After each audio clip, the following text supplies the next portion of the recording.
Um dos personagens bíblicos que eu mais me identifico é Pedro, o discípulo de Jesus, o sanguíneo, quase incontrolável. Pedro teve seus altos e baixos na sua caminhada com Cristo. Teve revelações extraordinárias como "Tu és o Cristo, o Filho do Deus vivo", ou frases marcantes quando Jesus os manda todos embora e ele se joga à frente de todos e diz: "Senhor, para quem nós iremos? Só Tu tens as palavras de vida eterna." Mas o mesmo Pedro, que amava muito o Senhor, que era muito intenso nas suas declarações, que era expressivo o tempo inteiro, esse mesmo Pedro também tinha seus momentos de baixa, ele tinha os seus momentos de queda, tinha os seus momentos de desânimo, ele era extremamente inconstante enquanto caminhava com o Senhor, e Jesus nunca perdeu a paciência com ele. No último dia, no dia da prisão de Jesus, Pedro lança a mão de uma espada, tenta matar um soldado chamado Malco, corta a sua orelha e ainda recebe uma bronca de Jesus. Jesus cola novamente a orelha de Malco e repreende a Pedro e diz: "Pedro, quem viver pela espada morrerá." Pedro garra a primeira trilha que tivesse no mato, com certeza, e sumiu.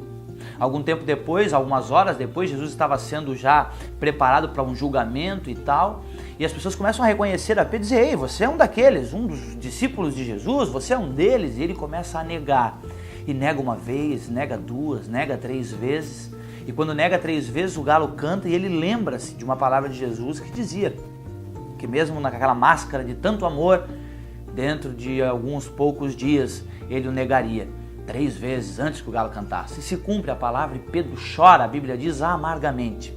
Jesus morre e chega o domingo de manhã. E domingo de manhã é como se os discípulos estivessem reunidos num lugar, lamentando a morte do seu mestre, lamentando a perda do seu Messias.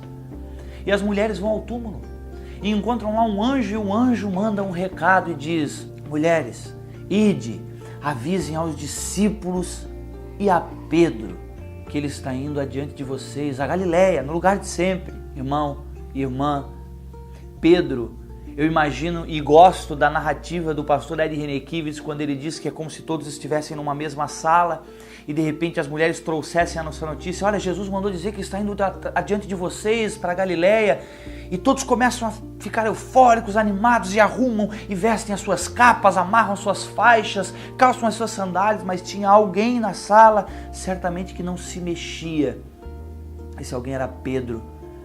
Com certeza ele considerava, imagino eu, que aquela ressurreição já não era mais para ele, que esse convite de reencontro pós-morte já não era mais para ele, porque ele havia abandonado, tinha pisado na bola feio com Jesus, não uma nem duas, mas 3 vezes só numa mesma noite. Pedro se sentia indigno de aceitar o convite, mas Jesus, sabendo que se, quem sabe, Pedro recebesse um convite genérico, ele não iria, Jesus manda um recado e os anjos dizem às mulheres: "Olha, ide avisai aos discípulos e especialmente a Pedro." Eu quero falar com você que está atônito também por causa do seu pecado, está chorando as suas culpas, está num canto largado. Eu quero dizer para você que as misericórdias do Senhor se renovam a cada dia. Todas as manhãs é como se Ele te encontrasse e dissesse: "Construa a sua história comigo, diferente, esqueça o que você fez de errado, esqueça o que você pecou e caminhe, vá adiante."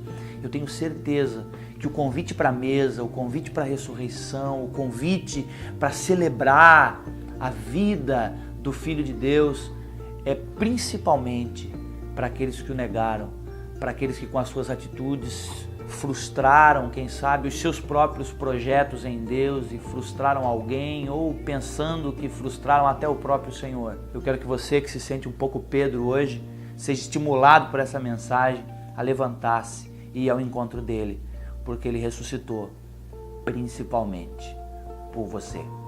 Deus te abençoe.